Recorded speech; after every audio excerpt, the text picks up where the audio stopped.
episode 3 of Minds from the Mud. It's a special episode. As you can see, we not in the studio. We are here in Main Street in Mishawaka at Exclusive Studios. We got my boy Julio in the building today. What's up, y'all? I mean, we're gonna dive right in. You got anything to say, John? No, but I think we should just dive right into it. Dive right in. I mean, so just to get started, Julio, like we discussed offline, just let the people know who you are. Like, for somebody that may be watching this and they never met you, they don't know what you do. Let them know who you are. Let's start from the beginning. Hey, my name is Julio. I'm a barber, South Bend. I just cut hair and I got my first business rolling and I'm maintaining and, you know, so from the beginning. Yeah, from the beginning. Well, you know, I'm from South Bend, so, you know, I got immigrant parents. We can't, you know, I'm first generation out here. Okay. And, I went to school-wise. I mean, if y'all want to get that deep, I went to Studebaker on the southeast side of South Bend. I grew up right down the street on Indiana. That's where, you know, if you heard about me, that's where I used to cut hair and stuff. Okay. I went to Green right after that, and then Washington. That's where I met Jay Lee. Mm-hmm. And now I'm just out here in the middle of Mishawaka with my business. Yeah. So what got you into cutting hair? What started, literally, like, I used to, like, hate waiting at barbershops. Like, I used to hate that. So I literally had a pair of clippers at the crib, and I was like, bro, I need to do a little taper on myself, and, like, a little juice line or something. And I remember literally, like, I would go to Washington with some fat juice lines on my head, and they'll be like, bruh, like, you can't be serious. So it just motivated me to I gotta get better at cutting my own hair. So next thing you know, I'm like cutting, you know, all my friends up at Washington and just going one by one, really. And that just motivated me, like, man, I got a clientele right now, for real. Out of nowhere, like, you know, just people needed haircuts, like. So I'm just like one by one cutting everybody's hair. So this I know, like, as a barber, as an up and coming barber at least, especially when you trying to cut hair in high school. Right. How did you go about getting your first client? Like, how did you convince, like, somebody, like, hey, man, I ain't never really, like, I don't got no pictures of no cuts, like, but you gotta trust me. Let me just cut you. Because I know that's how you progress. That's how you got better. So, how did you convince your first client, like, let me cut your hair, bro? Well, I was on the soccer team, like, my freshman year in high school. So my boy Omar Alonzo, little soccer player. Yeah, I know Omar for sure. I'm like, bro, I know you need a little touch up or something. I've been asking people and nobody going. So I'm like, nah, man. He get a little simple cut, little one on the side, faded in. So it's something real simple. Yeah. Took him to my crib. I'm like, bro, I'll give you a ride at my crib. Let me just cut your hair, take a picture. And then next thing you know, I'm like, yes, like, I upload that picture and it was like, yo, free cuts. I'll pay you you can let me cut your hair. Wow. Yeah, literally, I'll pay $5, you know, $10 at the time. If at the time, you just let me cut you. Like, I just want a picture. Like, I just want content. So it wasn't honestly that hard, but like, I definitely did have to ask like a couple people, like five or something like that. Like, yo, let me cut your hair. No, bet. Omar said, yeah. I'm like, bet, let's get it. This is my opportunity, you know. So from I kind of followed from before. I didn't go to Washington. I was right there. I stayed down the street by the casino. Oh, so I was right there. So, but I just followed your journey, and it kind of seemed as if your marketing game was right on time. I think that, especially your transition from you paying from cuts to boom, you got your first Notre Dame hit. Right. Explain kind of like how was that recruitment process, or how was that for you, just kind of stepping out your box to reach out to somebody like that? Right. So I don't know why, but like at Washington, I always was cutting like some of the hoopers, some of the football players before their games, because it was big to them. Like, yo, I need a cut right before. So I'm like, man, it was just really, like, I had no vision of ever cutting, like, any NFL players or NBA players, like, at all, bro. That vision was dead at the time. All I was worried about was, let me get some of the hoopers right for the Washington game. That's crazy, like, yo, like, you know, so I'm just, like, literally, that's how that started. So, you know, after I graduated high school, I went to barber school and all that. And I'm like, yo, I want to really meet my dreams, and I want to cut an NFL player. I want to cut an NBA player. So let me just go we was all going tailgating at one time. And so I seen some hoopers walking around. I'm like, bros, I would cut y'all for the low, for whatever it takes. Let me just get y'all right at the basement. So literally like BJ Beecham, Bonzi, you know, they came through and I was like. This was when you was still at your crib though, right? Yeah, at the crib, because remember like from Washington, so, you know, after I cut Omar, it was just kind of like consistency like started, you know what I'm saying? I'm like, now I'm cutting some of my friends on the soccer team. Everybody, okay, he pretty decent, and it's free, and it's $5. So come on. So after that, it's just like, okay, let me just convince my parents to let me cut it in the basement, because like, where else I'm gonna do it? Right. Yeah. So shout out to my parents for that, because that's huge. Like if it wasn't for the basement, it wouldn't be none of this. Because you like created a shop in the basement. Yeah. Literally. So I'm Like for the people that don't know, like. Yeah, like for real. Like we had people in the basement just boom, and I had a little speaker going. It's kick it time, you know. It's just like, all right, man, can you come through? You know, my parents cool with it, so come on, take advantage. So literally, like it just was one by one. So it got to the point where I'm like, okay, now I'm just like gonna make some Julio's Cuts hoodies. Now I'm just have fun with it. And when I seen them ND guys, I'm like, yo, this is my chance. I need to get them in the basement. I need to take that picture. Right back to like what I was thinking with Omar. You know what I'm saying? I would do anything just for content, because I need to, you know, expand. So literally they came through, they messed with the cuts so good that like they went back and told the coach, like assistant coach, and was like, yo, like we finally met a barber in this crib over here, like he cold, you know what I mean? Like we should all be going through. And like next thing you know, coach calls me like, yo, Julio, man, I got 2 kids. You got me? And I'm like, yeah, come through right now. Wow. I'm like, and I'm in barber school at the time, so after high school, when I graduated, I went to barber school. Right. It took me about a year to get to barber school, because I wanted to work at a factory. I'm like, bruh, like I see everybody flexing like after high school with their whips and all that. I'm like, bruh, I need my whip, man. I need to go get a factory job where they paying. So I ain't do all that. I went straight to barber school like 6 months after, not a year, it was like 6 months after. So I'm in the middle of barber school. I get that call from the ND coach. He like, come through. I'm like, can I come through? I'm like, hell yeah, after barber school. I'm like, I could do all that, like anybody, you know? So that's how that whole ND, you know, thing started. And next thing you know, I was going to them in their locker room, because they didn't really want to come out here to the south side where I was staying at. So I'm coming to their locker room like, yo, just cutting like 5 at a time, you know what I mean? Having fun with it, and always grabbing pictures and all that stuff. So that's really how that whole Notre Dame basketball thing started. And then next thing you know, they told Chase Claypool, as you haven't heard of him, like wide receiver, he going nuts right now. I'm like, so at the time he a freshman, and I'm cutting him in the Notre Dame's men's locker room. And he goes and tells everybody on the football team now. So literally it was like this, like one by one, the whole football team starts sliding, like, yo, we found a barber, like it's lit, like, you know, we need a cut. So I'm just at my prime at that time, like just like having fun, and just talking to them, and just, you know what I'm saying, like it's lit, you know. I'm at the basement too though, it's lit, like, and I'm getting paid, you know what I'm saying? I'm having fun, getting paid, like. It all happened so fast, but at the same time, it's like I still had to finish 1,500 hours at barber school. I had to pay $10K for that. Like I had to still be paying like my way through, but the whole time I didn't even look at it that way. It was just fun.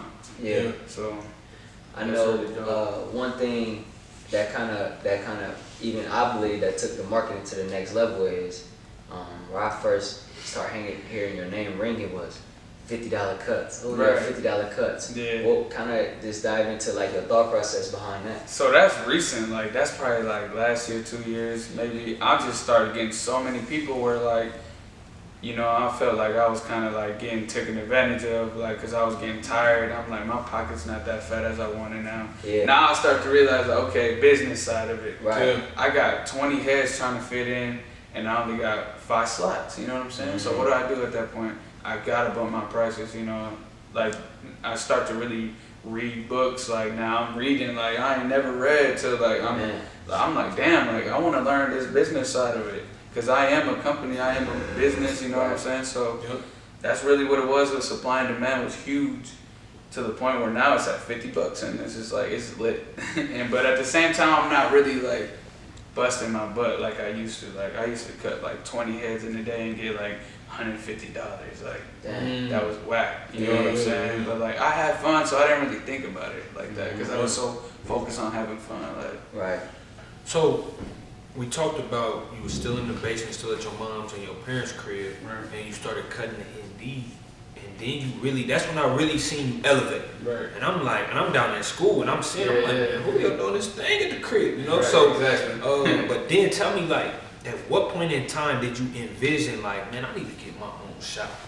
Like, because for me, like I had talked to you offline, I'm like, that was a boss move because I know barbers that have cut in the city for 30 years, 40 years, bro, and they don't got their own shop. They jump around from different shops. So, like, talk to us about the mindset and the vision or like a goal, whatever it was, to come and get your own shop. Like, So basically, I was making good bread at that in the basement. Like, you know, I had to pay nothing. Not even, you know, I threw my parents a couple bucks every now and then, but I was really stacking up, you know, big time. So I'm like, dude, I'm tired of coming by myself, you know, so I hit up a realtor and I was like, yo, I need you to find me a spot in South Bend. I want to be in South Bend, around downtown. I want to make this big because I could see potential. So he's like, bruh, like South Bend is so overpriced right now. Like it's such a growing city. So he's like, how about downtown Mishawaka? I'm like, I ain't never even been downtown Mishawaka. I never even knew they had a downtown in Mishawaka. So I'm like, you know what? Like you said, I see a lot of barbers like hopping around, a lot of barbershop. So I'm over here like, I want to get the best barbers in the city and just convince them to come with me and see the same vision as growing, you know, grow. I want to grow with other barbers. So I hit up my boy Nicky, my boy Cesar at the time, but he ended up not coming with me. But it's just like, I hit up a bunch of barbers that's up, you know, like, I'm like, yo, come join me on this journey. Like, this is a whole new journey that I'm about to go through. But I want to go, you know, go through it with you guys. See what we can, you know, see what we can do. It's fun, like, you know. So literally my realtor's like, yo, I got a spot downtown Mishawaka. So I end up like saying yes to it, signing my lease, and I'm just like, okay, now I literally started with like 2 barbers, and then I'm like, okay, like, this is fun, you know, once we finally in the shop, new environment. And literally, it's always been fun for me. That's why I'm just kind of like, damn, I still don't even realize what's really, you know what I'm saying, what is going through right now. So I'm just like, damn, like, it's crazy. But that whole journey, that my vision, what it took to get here was literally like, I can't give up because I got something dope going for sure. Cause not a lot of people was on the same thing, you know what I'm saying, with growing up and stuff. Like, everybody was kind of like, you know, everybody goes to, after they turn 21, everybody want to go out every weekend. So I kind of got, I got a taste of that. Distractions, basically. What it boils down to is distractions, because everybody has them. But I kind of like was like, you know, it was fun, you know what I'm saying, that little going out stuff and everything. But I'm just kind of tired of it. I'm kind of like, I want to get money. Like, I want to have fun at the same time. You know, this is really where my heart is, like, barbering and just being around good people. Like, that shit's dope for me. Like, let's touch on that a little bit. I think that one thing in our community, like the mud that we come from, people, we got a lot of kids that don't really get or see themselves as ever cutting hair. Right. And I think that it's hygiene is important, right, for our community. So parents, even if you got long hair, people still want to come get the tapering along. You know what I'm saying? And so you could really make a good living in this trade. And so can you speak on, for the up and coming barbers, what's something that they can do to differentiate themselves in the barber game, or kind of how you separated yourself to gain that clientele that you wanted to be able to get somebody to pay $50 for it. You know what I'm saying? Kind of talk about that process. Well, I think what is important is obviously just what I kind of struggled with is like, you cut all day, and then at the end of the day or at the end of the weekend, when you don't cut, you got yourself. You know what I'm saying? Even at night, so you got to really dig into like what you want to do, because it's like, or who you are at the same time. You know what I'm saying? That's very important. So it's like, I never was like, at night I'm just too caught up on something else. Like, I would get done cutting and then go out, you know what I'm saying, because my friends are doing it. So eventually I'm just kind of like, okay, like this isn't gonna help me elevate, because not everybody's on the same page. So as an upcoming barber, not everybody's gonna do what you're gonna do at all. Like that's rare. Like just look at yourself as a rare person, because that's what we are. We're all different. You know, so you know what I'm saying, I'm not gonna go through the same struggles as what you guys are gonna go through. You know what I'm saying? Like, so as a young person, you gotta understand that, and it's hard because it all seems to be so comfortable. Everybody's college and then graduate and then see what's good, you know, or go to work. You know what I'm saying? That's just like, okay, I got two options. Like, it's hard. So it's just like, as you gotta just kind of believe in yourself on an extra. You know what I'm saying? Feed yourself good vibes, because that will help you do whatever you want. Like, you can go charge $50. Just believe in yourself and work. You know, it's not going. You're not going to get there without working. Though, that's my thing. So, I think a lot of these kids, like nowadays, as I see, like a lot of them just don't even want to kind of like work. You know what I'm saying? They do a lot of studying, a lot of whatever, if they even do that. But it's just like at the end of the day, you gotta work. What would you say is one of the biggest things to work on as a barber? Is it the lines, the taper? Right. Honestly, what I learned from barber school is like, it ain't even about if you can cut, to be honest. And that was like, what? Like, it's barber school, bro. I'm trying to learn how to fade. My barber instructor would always be like, bro, it ain't even about if you can cut or not. It's about, are you willing to put that work in, kind of thing. You know what I'm saying? Are you willing to learn? Like, I don't know what's the word for that. Like, literally, like, I forgot it, but it's just like, you gotta be able to, damn, I gotta run it, come in my head. This is like work ethic. Yeah, work ethic. Yeah. It's about your work ethic 100% all the time. So I've learned that as hiring barbers. I don't care if you can't fade or line up. You'll learn that by being around good barbers. But I want to make sure you want to learn. I want to make sure you want to work. You want to show up. You know what I'm saying? That's very important. You'll get that line and taper off YouTube. You can learn that stuff in like a month if you really go on YouTube. Like, that's easy. But can you talk to people? Can you work hard? Can you stay late? Are you willing to sacrifice to get there? You know what I'm saying? That's very important. Real talk. Because that's what helped me a lot. Work ethic. You know, and repetition. I never gave up. Always showed up. And I just learned as I went. Like, I never really sat down and studied. Like, that's just as I go. You know what I'm saying? Cut as I go. Like, but I'm here all day. Yeah. You know what I'm saying? So. I mean, obviously you can't help but notice this beautiful picture behind us, like, just trying to explain, like, the together. Yeah, what is it? Yeah, what does it kind of mean? What so, does it stand for? When I opened this shop up, like, I think I'm at like 1,500 square feet, like, from the back door to the front door, whatever. And like, I'm like, I got so much space in here. I'm like, you know, with everything going on, like so much drama in the world, and I'm just like, yo, this is perfect time for me to kind of put up a mural that's gonna represent something dope. You know what I'm saying? Inspiring positivity, because like people forgetting about that, especially with this whole election and everything going on. It's just wild times. You know what I'm saying? Rona. You know what I'm saying? It's just like crazy. So I told my tattoo artist, I'm like, bro, you gotta come put a white fist, a brown fist, and a black fist, and just put together and just make it stand out. That's so simple. Just let's do it together. Let's be positive. Like, you know what I'm saying? Yeah. Especially at a barbershop, you know. For sure. Where we got black barbers, Mexican barbers, you know, Arab barbers, white barbers, you know, all that stuff. Like, so this definitely shows like good positivity. So I mean, really and truthfully, I feel like we talked about it earlier, and I really wanted to kind of push it home, because all three of us, our whole show is entitled "Mind from the Mud," right? Because we from South Bend, it's our hometown. You know what I'm saying? And we believe that it's people in our hometown doing great work. 100%. You know what I'm saying? Really giving back to the community, doing what's needed. You know what I'm saying? So the only thing I really want you to push out as we wrap up is, like we talked about, think about that young barber right now that's in high school, that's basically was once in your shoes. He in your shoes right now. He got the work ethic he wanted. He hungry.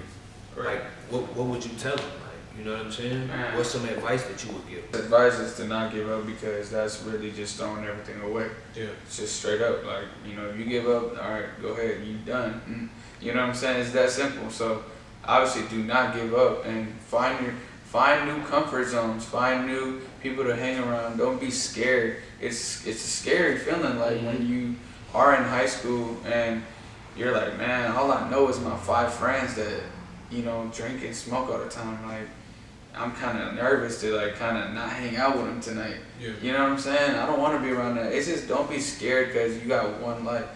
You know what I'm saying? This is only your only chance. Like, you know, like just do it. You know what I'm saying? Yeah. Just, you know, just go to work. Just be tired. It's okay to be tired. It's okay to be by yourself. Like, it's gonna take that a lot. You know what I'm saying? You gonna be in your room by yourself. Like, damn, like. Now my friends think I'm fake because I ain't hang out with them. You know what I'm saying? Like, yeah.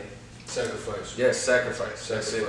Sacrifice and just don't give up, like 100%.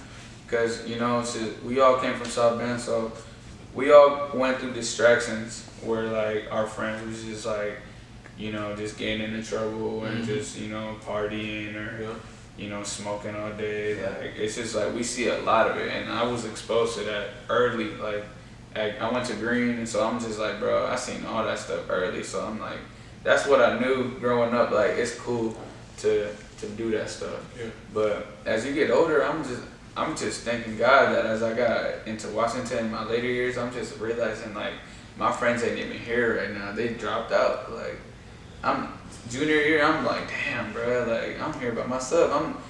I just got like 2 Hispanic friends, and we came in as 20. You know what I'm saying? Like. Like, it's crazy. So that's really what sparked up my mindset, was like, okay, like this is just the beginning right now. Mm-hmm. So if I'm talking to a young person right now, I'm gonna just tell you like, yo, don't give up and believe in yourself. You know, you might hear this 1,000 times, but that's what it comes down to. I'm telling you this right now, like, you know what I'm saying? Like, don't give up, believe in yourself. Man, those are some big takeaways, and then I even think, even on the business side, you really touched on, and as you stated, that content, capturing that content is what helped you 100%. Market yourself and become bigger and better to where you was able to charge those $50 cuts to cut Notre Dame's team. Like, if it wasn't for you being hungry, paying people to get a haircut, exactly. You know what I'm saying? You never would be in the position to own your own shop. And you really nailed it in by staying persistent, hard work, and really putting in the reps. 100%. Really putting in the reps. Everybody starts from the bottom, literally. Like, it could just be, you know, so you could be a hooper and be like, yo, you know what, I want to be a hooper today.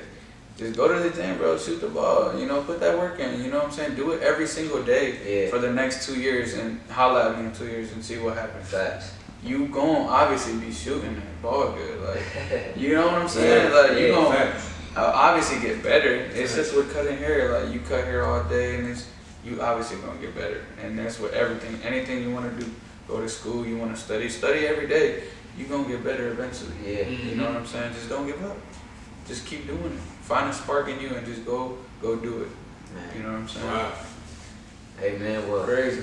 Appreciate you, bro. Man, hey, it's lit, man. You know, it's dope being up here. You know, we all from South Bend and stuff. I love that. Oh yeah. The 574 vibes.